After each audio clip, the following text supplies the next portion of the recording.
Hello and welcome to Racers Now. The flat racing fans turn their eyes to California this weekend with the Breeders' Cup taking place at Del Mar on Friday and Saturday. 15 Grade 1 races across the 2 days, and it feels like there's more European interest than ever at the moment. Unsurprisingly, much of it coming from the Aidan O'Brien yard, who has, I think, 10 or 11 intended runners at this stage. As usual, it's the juvenile races on Friday for the 2-year-olds, and then on Saturday, the all-age races. And there's pretty much a dirt and a grass race equivalent of each race, if you like. For example, a filly and mare's turf, a filly and mare's dirt, etc.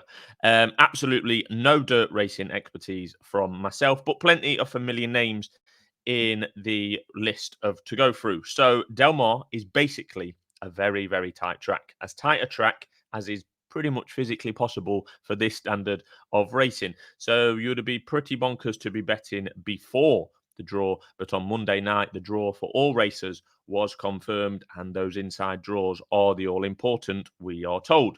The turf track is actually on the inside of the dirt track, so that's even tighter. The turf track is even tighter than the dirt. It's 7 furlongs all the way round. 4 bends, a complete circuit at Del Mar on the turf is only 7 furlongs. The straight is well under 2 furlongs in length, so quite clearly a low draw would be nice. Now, City of Troy is the headline act from a British and Irish perspective this year, and I've covered City of Troy in a separate video as he goes for the Breeders' Cup Classic on the dirt. Check that one out. So, on to the Friday then.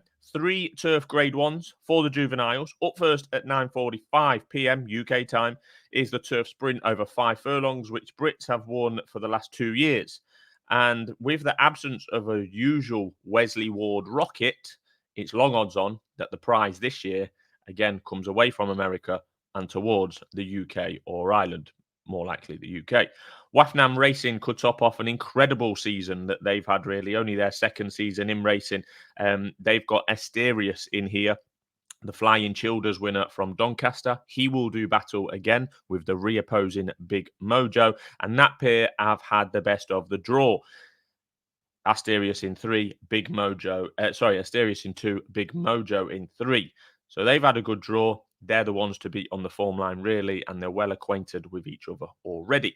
Aidan O'Brien has Whistle Jacket in here, who is drawn in a not ideal 7. It might not be a disaster, but it's certainly not ideal. And I think 6-1 would be of interest for Whistle Jacket, surely. I mean, he's got to be a big threat in here. Back down to 5 furlongs, which I think is what he wants. He was a 4-length second behind Shadow of Light in the Group 1 Middle Park Stakes last time. That doesn't look bad now, does it? I mean, Shadow of Light's gone on to win the Dewhurst. Whistle Jacket, a Group 1 winner in his own right, winning the Mornay in France, then giving it a go when second in the Middle Park. So I think he's got to be a threat. Fast ground, 5 furlongs, I think is fine for him.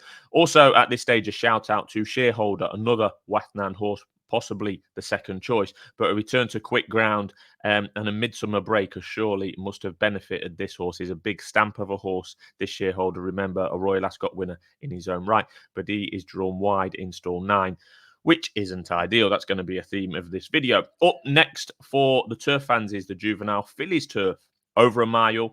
But as we said, a mile round Del Mar is actually 1 furlong more than a full circuit. 4 bends, plenty of turning for these young horses to do. The American contingent is much stronger here than in the turf sprint juvenile, for example. And the home team have actually won 9 of the last 10 renewals of this fillies turf. Chad Brown with 5 of them alone, although currently his shortest price runner, Virgin Colada, is 20-1. So the home defence this year, if you like, might not be as strong as usual. This could be quite straightforward, the fillies turf juvenile. Lake Victoria, I think she's head and shoulders above everything else in the field on what we have seen so far from her.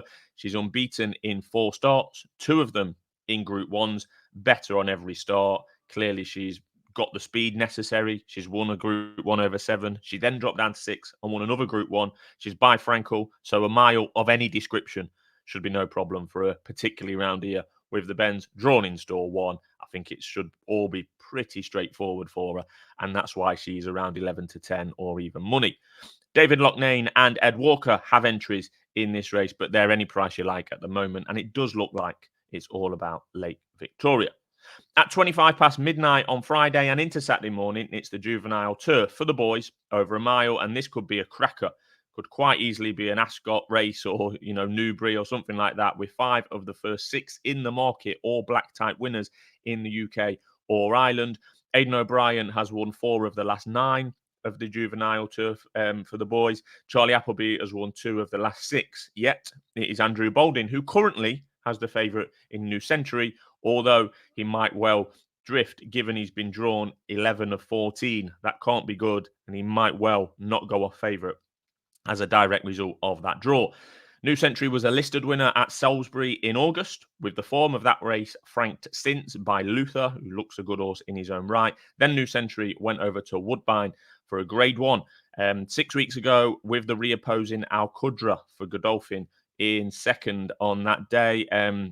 Al Qudra for this race is drawn in 4. New Century is drawn in 11. And like I say, they met at Woodbine. It was a messy race, to say the least. New Century and Al Qudra were out the back.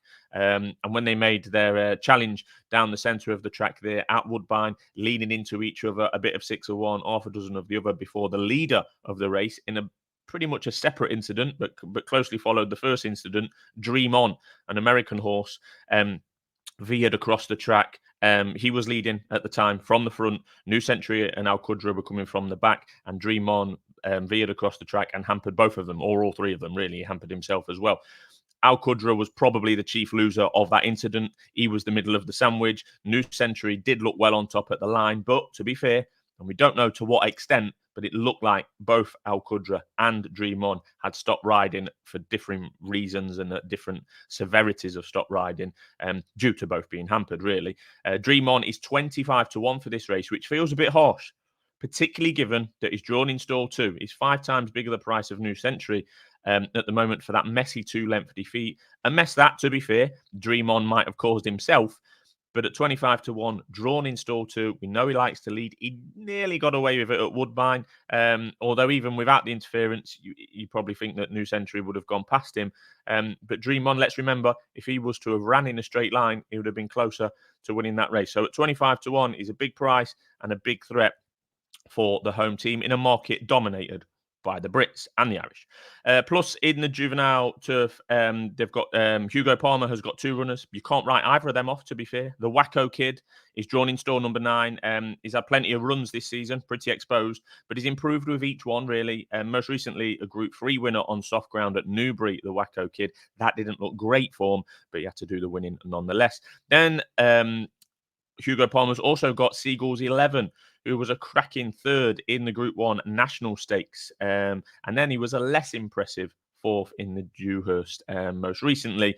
But they're taking their chance. They're going over to California, and they might run well in their own right. Make sure you're checking out our Breeders' Cup Saturday preview. As I mentioned earlier, we've got the City of Troy dedicated video as well. And we'll be back Thursday with SD looking at all the usual UK stuff, including the Charlie Hall from Wetherby. Thanks for tuning in.